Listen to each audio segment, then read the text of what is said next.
د روژې مبارکه میاشت را روانه ده. د رسول الله صلی الله علیه وسلم دا عادت و چې کله به میاشت ولیدله نو دا دعا به یې لوستله: اللهم اهله علینا بالیمن والایمان والسلامت والاسلام.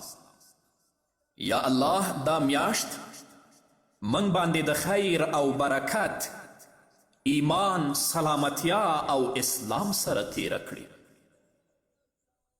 خو کله به چې رسول الله صلی الله علیه وسلم د رجب میاشت صحیح کړه او وبه یې لیدله نو دا دعا به یې لوستله: اللهم بارک لنا فی رجب و شعبان و بلغنا رمضان.